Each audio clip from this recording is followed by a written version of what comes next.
OpenAI hosted one of their famous Dev Days this week. You remember Dev Day from last November where all this cool stuff came out? Well, they just did a smaller, sort of more secretive one where only kind of a few influencers were there. They sort of started spitting this stuff out, but people were getting really excited if you were tracking this on X. But my source, my go-to guy, as you know, is my guy Jaeden, who has like 15 podcasts, all that kind of stuff, and was on top of this. But also, Jaeden made a YouTube video that has been exploding around this. So go find Jaden's YouTube video on this where he talks about this, breaks it all down. But Jaeden, the thing I want to ask you not only is what was interesting to you about all this, but when I was looking at it, it seemed a little more heavy literally on the developer day part. So, the normal consumers, the people who are just sort of messing around with ChatGPT, see a lot of things like real-time API with low latency, multimodal experiences, and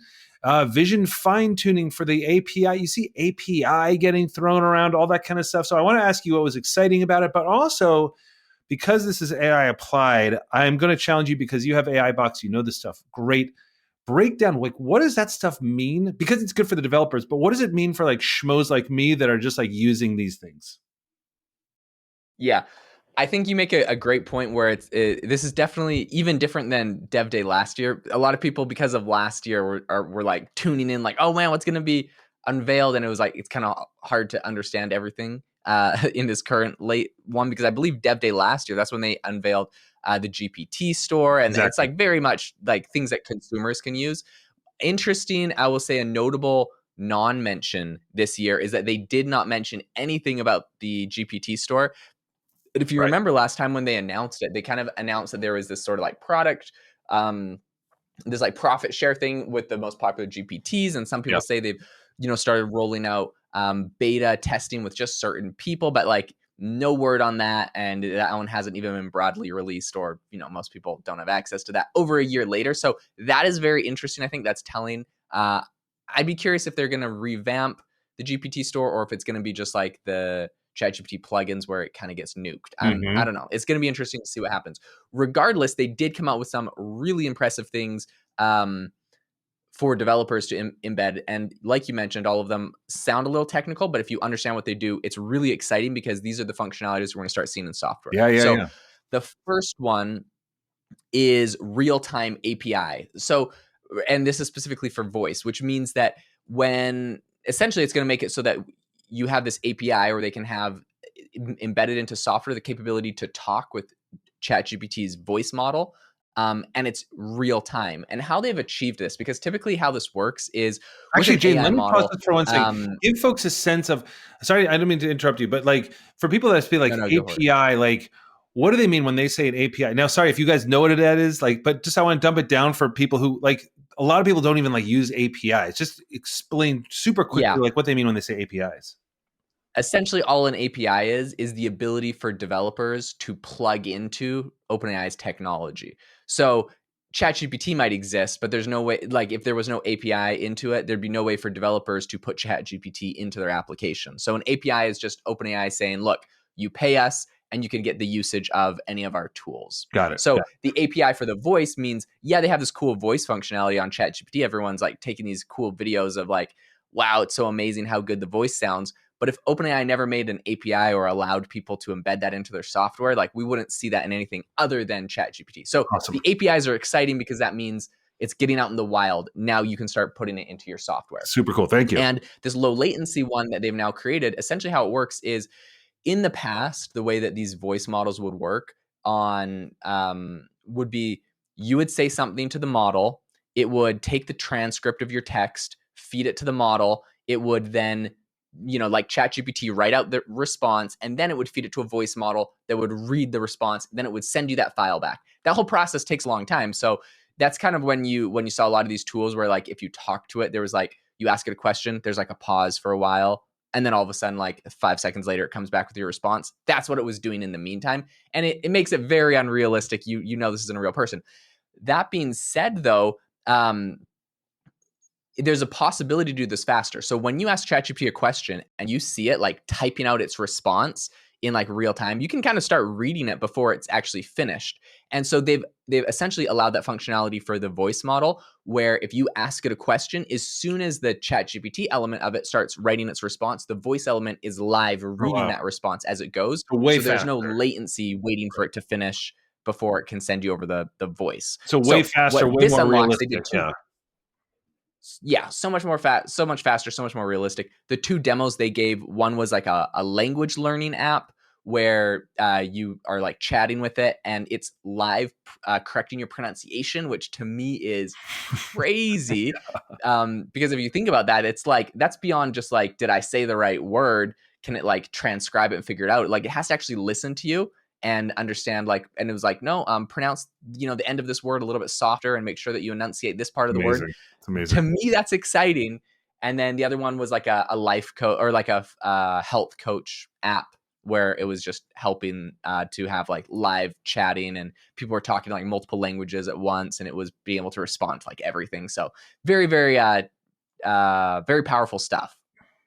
That's amazing. So like, so the voice thing, the reason I get so excited about voice is that feels like it's a user interface thing where people can actually use it and people can sort of start to feel like they're talking to somebody. And I think that when we're talking about adoption and everything else, and just because people who are listening to this, maybe you guys are good at using things like ChatGPT, but maybe you're so frustrated because your team isn't, or other people aren't, or you want your organization to be using it.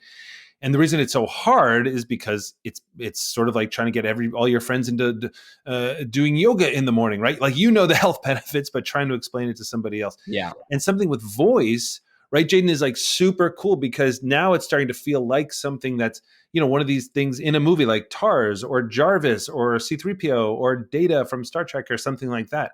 So that, and developers being able to do that, means that you're not just going to your point, you're not just going into ChatGPT, but other cool tools that you are already using in your everyday life, or maybe even I can imagine this with customer service, chatbots, things like that. All of a sudden, you're going to actually be able to talk to something, right? So that's super cool. What else did you see in Dev Day that might impact the consumer, or you think is going to actually really impact the way that ChatGPT operates, even for developers? Yeah. Okay. So the other thing that they introduced that's really interesting is fine tuning vision for their fine tuning Oh API. yeah, yeah, yeah. And essentially, what that means, fine tuning again is like a fancy thing I think that gets thrown around a lot, and it's like, oh, these big companies fine tune to make the AI model better. What the heck does that mean? Well, all of you have actually fine tuned. All fine tuning is like you have your base model, aka ChatGPT, and you give it extra data so it can give you a better result. So if you've ever said, hey, I'm trying to write like this specific type of response email to a job candidate. Here's 4 response emails I've written in the past. Just copy my tone and style and the way I do it, and just like respond to this candidate saying yes, and just copy what I've done in the past, right? It just looks at it, and like I tell people to do this all the time. It's like, it's not even like you're a prompt engineer. There's not that much engineering. You're just copying an exact example of what you've done in the past that you like, and it does a really good job. For me, that's how I get it to talk like me, my own tone and style, for like if I'm trying to do any sort of communications. And that is fine tuning. You're fine tuning it with your own input. So people have been doing this for a long time. Big companies obviously do this on a much bigger scale, where they'll upload like thousands of documents from their company's internal database, and it's now fine tuned on their company's internal knowledge base, and it can answer questions about whatever the company does. So that's great. But the problem was, there's a big segment of the market that was missing, because not everything is text documents. A lot of stuff is images. So you can think of like an x-ray scanner at a hospital that's trying to identify a disease on like an x-ray scan or a broken bone or something like that. Now, I don't think this is the exact use case, but there's hundreds of use cases like this where it's like identify something in an image.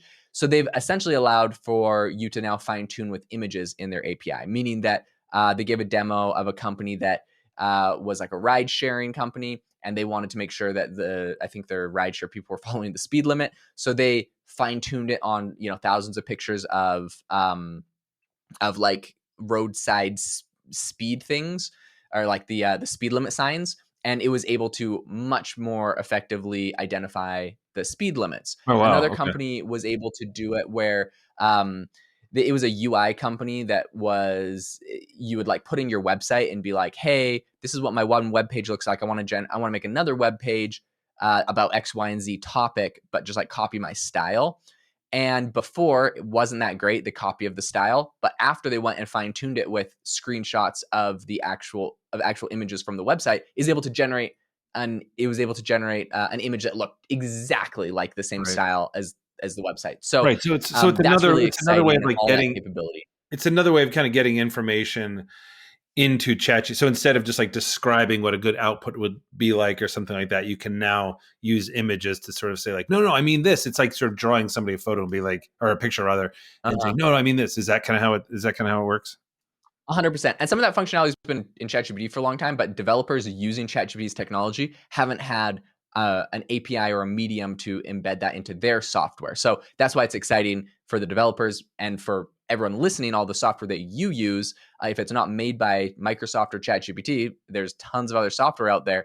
It's all going to start getting a lot of these capabilities, which is exciting. It's so cool. It's So yeah, that's and the awesome. yeah the and the I think I like how you describe that. And thanks for describing the fine tuning too, because I think we hear these terms a lot, and we're just kind of like, oh, I'm sure that means something. But like and I love how Jaden describes this stuff because they're actually incredibly simple things. Like an API is just like, here now I'm giving you the ability to use this, and fine tuning is just like, oh, I'm just going to tell it what a better answer might look like, or how to train, or look at this data, not that data, that kind of thing. But the really cool thing for this is that, when we hear about like how big OpenAI is and everything like that, and uh, again, this is not just OpenAI in ChatGPT. This is OpenAI, like a lot of different products using OpenAI's technology. So if somebody has like, if you think about telecoms and things like that, right? I mean, like Verizon doesn't have necessarily its own phone, but if they have the best network, all these other things are going to be using Verizon. And if OpenAI is not just creating the best tech, I mean, things that you don't even think about, like, it's whisper technologies, it's voice to text. So if you ever notice when you're talking into ChatGPT, and if you don't talk into ChatGPT, guys, get used to it because it's such a quicker way of doing it. But if you ever notice how incredibly accurate it is, it's because OpenAI developed their own system by which they can recognize your voice. That's why it's, if you're typing into your phone, it's just using Siri technology. It's not as good as if you're typing into your OpenAI or speaking into your OpenAI app.